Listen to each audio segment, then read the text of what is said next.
Welcome back to the MomAmplified Conversation. This is a conversation, okay? welcome. And it's interesting coming back and having conversations even off camera because we were talking about flexible working and how it exists on paper, but our lived experiences is so different. So that's quite interesting to talk about, right? Yeah. Flexible working and flexibility as a working mom, it's a hot topic. It is. Everyone talks about it. It's not a new thing. No. We go on about it quite a bit. So I mean, it's one that we ourselves we need to lash out here. No, definitely. Well. And interestingly, I think again I became a mum post-pandemic, and so I never really had to think about flexible working before the pandemic, when everyone had to work from home, if you could.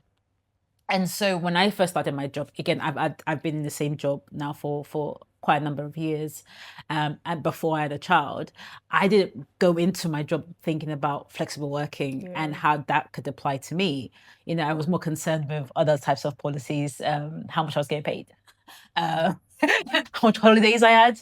And then I don't blame you. That tends to be at the forefront because 100%. the higher you go at work, the more you're thinking, I'm not accepting this pay cut. No. Which statistically is what has been predicted for working moms. So your mind is also in that place of, how do I keep my level of seniority at the same time as I try to make sure my work? Exactly. And I think as I've also grown in my career and, you know, in my seniority at work, I've noticed that as much as I do have that access to flexible working, one, I'm less likely to ask for it because thinking about my male counterpart or somebody that doesn't have a child, you know, they're going to give their 100%, you know, they're going to be in the office 9 to 9, right? And so I won't be the one that's asking for, you know, flexible working hours, for example, or 4-day week, because I know that that would mean that I'm not going to be on the big contracts. You know, I'm not going to be on the big projects, the strategic projects, because there's an assumption that flexibility means less commitment. And those are like the crucial things that they're looking for when you're much more senior. I mean, controversial question. Do you think you can progress beyond? So let's look at the consultancy sort of model where you have associate and then you have, what do you have after associate? You can have executive, and then you have assistant manager, manager. Associate director, MD, you know, like that. Let's go with this, you know, the consultancy model. Yeah. Do you seriously think that you can make it to director level flexing your work? Do you know what? I would like to think that it's possible, but you might have to double your time. You mean you might have to double the amount of time it takes you to climb? Because again, the possibility is there, right? You can do it, even flexible working. So again, flexibility means different things because I think people think about flexibility. There's like 4-day week. There's 4 days week. Long hours flexible. There's like kind of working the school hours, right? Yeah. So there's different types of flexibility, and it's not just one size fits all. Yeah. And so I think it is possible, but you're gonna have to say, okay, you know, something that takes you maybe 10 years to climb, you're thinking about 15 years plus, right? And I think that's what it is. And interestingly, I had this conversation with my girlfriends, and you know, they work in different sectors, in education, in healthcare, and charity sector, for example. And the way we talk about flexibility is very, very different, right? And I work in the financial sector, so therefore, you know, flexibility looks very different to my friend who's a teacher, who has to be 9 to 3. You know, she can't flex her hours because those are standard school hours, right? So flexibility means very different things to her than it does to me, where I can maybe start at 8 and finish at 4, or maybe do compressed hours, for example. Do you know, just you saying that, talking about different sectors, is literally just showing me a major policy gap here on this issue of flexibility, because if different workplaces require different things, there cannot be one policy for flexible work. They can't. Whereas the current policy on flexible work assumes that everyone has a similar type of job. Yeah. But you can't apply it to every. I mean, yes, there's a line in there that talks about, make a business case for it, or they can reject it on that ground. But to me, doesn't that then leave the gates wide open? Any workplace can just say, for a business reason, business case, you can't have flexible and working. it's not like there's any external governance. And I'm not saying there should be, but as you said, they have to hear your request and respond to it. Yeah. But they can say no. And even on appeal, they can still say, as you said, there's no business case for this, right? And I think it's an interesting point when you think about flexibility. Again, I have a friend that works in the charity sector, for example. And one of the things that she loves about her job is the flexibility. But then she's having to sacrifice that with career growth, more financial kind of compensation, right? Because the flexibility is in that sector. She's able to do pick up and drop offs, work from home, all the stuff. But again, you have to sacrifice something to get that flexibility. It's like a double-edged sword. You're doing double the work because you're trying to. Because what nobody tells you about flexible work is that you end up trying to overprove. Yes. So I mean, I was very grateful for my work because I had flexibility at work. But the reality is, I could start early or start later, finish later. Yeah. But that later ends up being more later than the average, because you end up adding much more hours, because you don't want them to say it's because she's flexing her hours. That's why. And I think there was some research done around the pandemic and how people were actually working longer during the pandemic because they're working from home, or those that were working from home because they were trying to prove. And I think in terms of workplace, if you think about historically, presenteeism is such a big part. Just being there, even if you spend like 2 hours on a water cooler having the conversation, just being present means that it's somehow rewarded. And I mean, leadership positions, we have to be honest, it gets to a point where it's not just about your qualifications anymore. It's about workplace politics. It's about who likes you at work. It's about who gets on with you. Now, if you're a mum and you're flexing it at home, how often are they seeing you at work? It's even about being able to do after work drinks when you've got your kids to pick up. And you are already the last person to pick up your kids. Because if you're working a standard 9 to 5 in corporate, they know me. You do not want to leave at 5. They already know me. I'm like, I arrive and they're like, you're picking up your child at the last possible minute. I'm like, till 6 p.m. Okay, I'm going to turn about 5:58. And your nursery is not flexing your life. No. I remember those fines. Yeah. I don't want to mention the nursery. I remember the fines that we had to pay for having to pick our kids up at the last minute. Yeah. You're then battling with that and then still battling with, they said I don't need to come for the workplace drinks. But I know that if I don't come for those workplace drinks, they're going to think I'm not a team player. Yes. They're going to think I'm not ready to lead a team. Yeah. Please tell me, how do we win? It's not flexibility if it only flexes one way. Oh, that needs to be, that is it. That's it. That's exactly it. And I think that if workplaces just think about it, if they seriously sat down and thought, okay, what's the reality of working motherhood when it comes to workplace? What does our policy say? But what is the lived experiences of mothers? And I would say fathers as well. Again, I'm not even trying to, it's not one way, because I think flexibility applies to so many different types of people. And here we're talking about working motherhood, but there's so many applications, right, to it.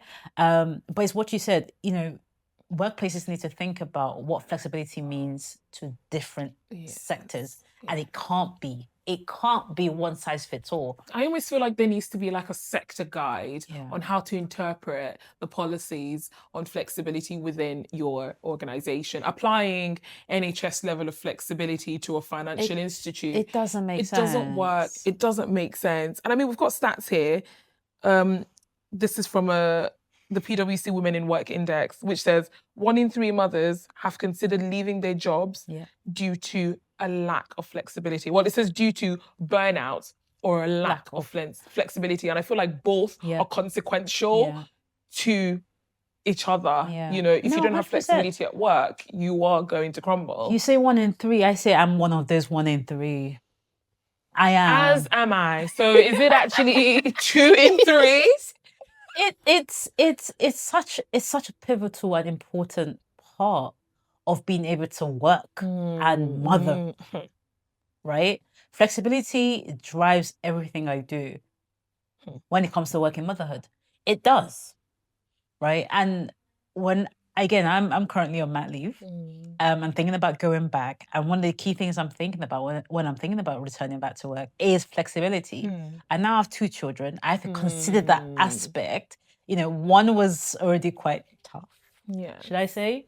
And thinking about flexibility when it comes to 2 different ages, right? I have to do pick up here and drop off here. And so I'm looking at flexibility and thinking about my employer and thinking, okay, what does that look like for me? Even though I still want to build my career. I still want to climb. You know, I'm grateful to be as senior as I am, but I'm going all the way to CEO. There's more to achieve. It doesn't end. The kids are not the end of the career. And then I think what, you know, we also tend to ignore is the cost of flexibility to working mums. So take, for example, look at it this way. All flexes are not equal, okay? No. Think about it. You have 1 child, you're doing flexible work. You have 2 kids, you're still doing flexible work. But because you have 2 kids, you require more flexibility because 1 child has to be dropped at this club and another child has to be dropped at that club. 1 child, like I have 1 child in nursery and my other child's in primary school. So it's not equal. So that is already a challenge. And then what you then have that no one talks about is the fact that when you're having flexibility at work, it most times comes with a pay cut. A strong pay cut. Now, if you have more than 1 child, the first child you can manage to squeeze through. But once it gets to your second child, remember, you're getting a pay cut with higher expenses. And I think there's something unequitable about that entire process. No, 100%. That we don't really talk about. And I have a friend who actually went through that. So she returned back to work and she requested flexible working from her employer and was basically told, okay, she wanted compressed hours, right? And she was told, we don't do that here. And, you know, I had to put my lawyer hat on and be like, okay, let's that's illegal. Let's think about it here. Let's talk about what flexibility looks like. The government has its own guidance on it.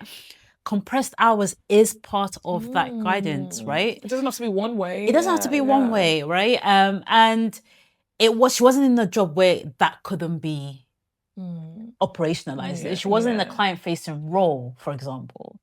But she was just told, well, that wasn't. And I said, okay, so what's next? Scenarios like that with it for people who work within sort of, what's it called, like in labs. I know someone who works in a lab and they said that, you know, they just said it just wasn't possible. But then the question that we need to ask ourselves as a nation or a society is, if we're saying certain jobs cannot be flexible, we're also saying that we do not need women and the women's thought leadership in certain sectors. And we all know that's not possible. You need a diversity of thought, diversity of skills that both men and women, parents and non-parents, you know, bring into those spaces. So if we're saying parents cannot flex, we're also technically saying that we don't need them within those sectors. And I'm pretty sure that's not what we're saying. 100%. And you think about the motherhood penalty in relation to that, right? And you think that's kind of where it exists because you're not explicitly removing women and saying they can't be in that position. But through inadequate policy, inadequate support, you're essentially prohibiting them from being in those jobs. Yep. From climbing that ladder, Yep. from being in those senior positions, from applying for those senior positions, You're because forcing their hands to choose. Yeah. You're forcing them. Let's say it as what it is. When you deny flexibility to a working parent or a mum, you are essentially pushing her out of the workforce, whether you intend to or not. You're saying there is no room for you while you're a mum.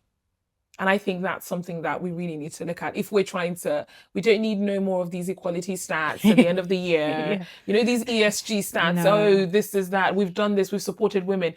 The stats that we need to report on is how many women have quit their jobs Yes. due to lack of flexibility. That. How many women, how many mothers have not returned to their jobs because Of inflexibility. of inflexibility? Yeah, that's the stat. I dare you. That is the stat. Not because of that lack of we want to ambition. see. We don't want to see the stats reporting on women within the workforce because that actually essentially it really negates and dilutes the data that 100%. We need to measure things on for mums and as an extension parents. I don't want to hear that stats around this is how much women we have within our workforce.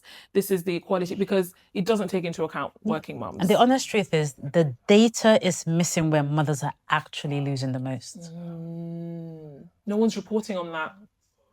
So yeah.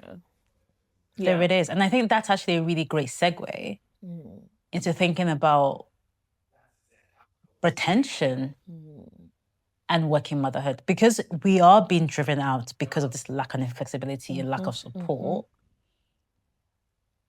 People often think about it as a woman's issue, as a mother's issue. If you go part-time in your workplace, for example, there is a gap between the hours you used to work, the workload you used to pick up, and what you're picking up now, right? So what does that translate to in reality? Less women in leadership, less mothers in the workplace, right? That presents a risk. It presents a business risk. It's a business risk. It's a business risk. It's a business risk. And it costs more because you're also not getting use of your entire workforce. You're not getting that diversity of thought. An opinion. Let's talk about, from this, what kind of skill set being a mum actually brings. And why do we not amplify enough the positive skills that motherhood brings to the workplace? Can we talk about multitasking? Yeah. Can we talk about juggling so much, even mentally, and having to think about coordination of so many things? I don't want to hear that Beyonce only has 24 hours a day. Mums do so much. Only have 24 hours a day, but you've actually added more to your workload than you ever had. You're not getting paid for it. You're getting penalized for it, and you're still expected to show up 100%. And we do, and this is the thing, and we do. So, on your point about amplifying the positivity in relation to working motherhood, it's such a pivotal point because there is so much positivity to it. There is, as you mentioned, in relation to like multitasking, prioritizing. Like even going back to work, these skills are like, I know, okay, I need to juggle my work-life balance, but actually when I'm in the office, I'm thinking about I'm managing somebody. I've got competing priorities. I've got stakeholder management, right? All these things are skills that you develop as a mom. You've got different little stakeholders in your household. You have to prioritize when it comes to different actions in your household. Something has to be said. Why is that seen negatively for women and positively for men? It's something that we really need to, search ourselves for, because men are seen as more likely to be leaders when they go into those positions. They're looked after better socially, but women are seen as competing priorities. But they are actually balancing those priorities. I remember at work, I was breaking down. My work had really gotten to me because I was working sleepless nights. And, I spoke to my manager, who was a woman, and said, I'm breaking down. And I said, I think I have failed those were the words that came out of my mouth. I said, I think I have failed in my goal of being successful in my career, and being able to balance my work life, whatever. And I was really surprised because the response I got from that person was really cold. She had nothing to say. She had nothing to say to that effect. And that, at that point, you're then thinking, does she have to say something? Or would it have been helpful if she actually had training of how to deal with staff returning from work? Because that to me showed me right there that, oh no, this is a real big area of concern. Do managers actually know how to deal with the challenges that working parents, not even just mom, come with to work? We're not asking for therapists or anything like that. But even just, or being able to provide useful pointers. The reality that I was told when I said the work, which it was a lot of work. We were working into the late hours of the night. It was crazy hours. And she just said, oh, to be honest with you, I just don't think it's going to improve. And I understood the frustration from her standpoint because she was also under pressure. But I was also like, does that mean we have to accept it?